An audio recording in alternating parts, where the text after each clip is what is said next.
السودوادة أصحاب تقييمها بدن كون السودوادة كورس كيني تحنا كويكبوك يعشر كيني الحيطبنات waxaynu muuqaaladii ka horeeyay kaga soo hadalnay qaabka vendorka ama supplierka loola tacaamulo hadaba casharkan waxaanu ku soo koobi doonaa aynu ka hadli doonaa qaabka loo diiwaangeliyo waxna looga bedelo macamiisha ama customerska marka adiga ku xiran hadaba hadaynu soo kicino barnaamijkeeni Quickbook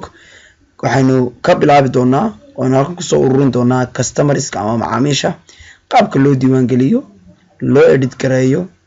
loo dhiliido ama wax looga bedelo inaga oo muuqaalo kale oo la tacalluqa ama la xiriira customerska sameyn doona insha Allah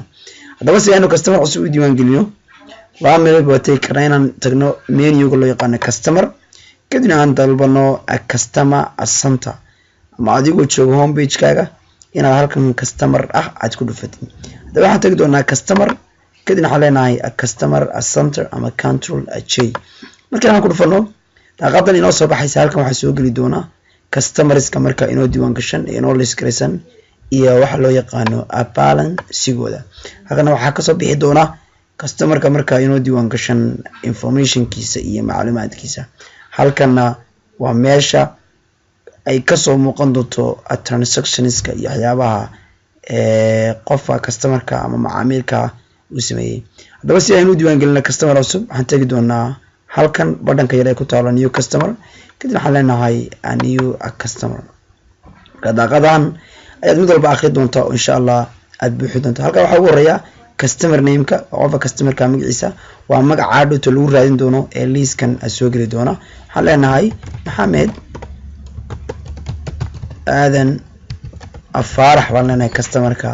magaciisa halka waxa weeye opening a balance tusaale ahaan hadii qofkan customerka lacag lagu lahaa ama company-gaagu ama business-kaagu qof customerka lacag ku lahaa oo lacagahan iyo waxyaabaha la diiwaan gelinayo system caadi ama book ama waxyaabo kale isticmaal jirtay halkan aad gelinaysaa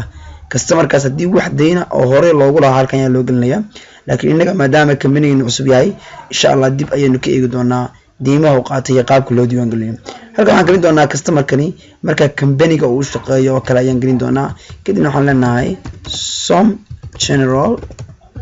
company inuu company-ga uu shaqeeyo ayaynu u gelin doonaa waxaynu joognaa address information halkan waxaan gelin doonaa magaca full name-kiisa tusaale full name-ku isagu wuxuu ka soo bixi doonaa customer information ka halkan ayuu ka soo bixi doonaa laakiin magaca halkan customer name-ku waa ka halkan ka soo bixi doono ee hadhow qofka customerka aynu ku raadin doono kadibna waxaan isaga doonaa Maxamed aadan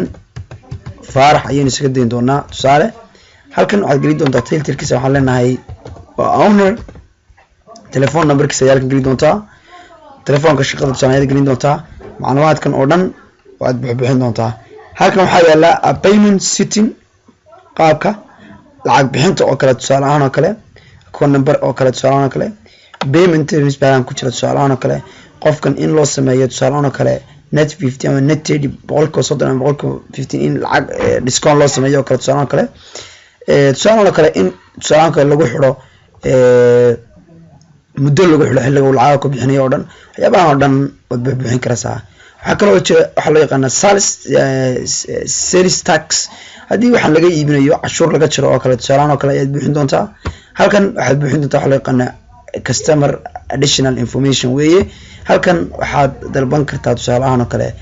waxyaabaha uu qaato oo kale tusaale ahaan oo kale customerka nuuciisa oo kale tusaale ahaan kale halkan ka gelin doontaa retailer ba muxuu qabtaa qofka customerka ay tusaale ahaan kale waxyaabaha uu qaadanayo qaabkeeba uu qaadanaya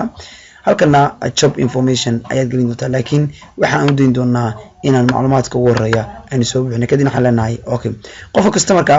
halkan ayuu soo gelayaa balance-giisa halkan ayaad kala soconaysaa wax transaction ma jiraan halkan waxaad ka eegi doontaa macluumaadkiisa iyo informationkiisa hadaba qaabkaasi waa qaabka ugu fudud ee qof customer loo abuuro adiga oo tagaya badhankan marka aad qofka customerka inaad ka bedeshid laba mid oo sameyn kartaa inaad laba jeer riixid ama inaad right click tiraahid kadibna aad tiraahid edit a customer kadibna marka customerkii waxa aad u baahan tahay aad ka soo bedeshid Maxamed aadan farax doonana tusaale waxaan leenahay Maxamed aadan farax Maxamed ayaan leenahay tusaale kadibna waxaan leenahay okay kadibna qofka customerka qaabkan ayuu u soo gelayaa halkan haddaan eegno waxaa inoo yaala waxa loo yaqaano active customers tusaalaha bal qof customer laba aan diiwaan gelino kadibna aan leenahay new customer waxaan bixin doonaa magaciisa waxaan ka bixin doonaa waxa loo yaqaano Muna Jaamac halkan waxaan gelin doonaa company-ga u shaqeysa waxa loo yaqaano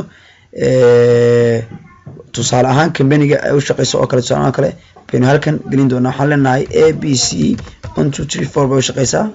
halkan waxaan gelin doontaa full name-keeda ayaad gelin doontaa tusaale ahaan halkan job title-ka tusaale kale waxaan kartaa waa manager halkan telephone number-ka ayaad gelin doontaa waad bixin doontaa insha Allah kadib waxaan leenahay okay marka customer-kii halkan ayuu soo galayaa marka u baahan tahay customer-kiina delete waad u tagaysaa waxaad leedahay right click kadibna waxaad leedahay delete sidoo kale halkan haddaan eegno waxaan eegi karnaa active customers marka active-ka ama all customerska dhammaantood eegi doonaa waxaan eegi karnaa customers with open balance haddii customers ay jiraan deyn lagu leeyahay oo kale oo gaar ah halkan ayaad ka eegi doontaa haddii kale filter baa ku samayn karaysaa ama waxaad leedahay all customers haddii kale qofka customerka halkan ayaad waxay ku qoraysaa maxay magaciisa ayaad halkan ku qori doontaa kadibna waxaad leedahay search kadibna automatically ayuu kugu soo qaban doonaa insha Allah waxaan samayn doonaa muuqaalo fara badan oo la xiriira macaamiisha iyo qaabka loola tacaamulo iyo qaabka wax looga iibiyo insha Allah intaan casharkan ku xiga ku kulmi doono sidaas iyo nabad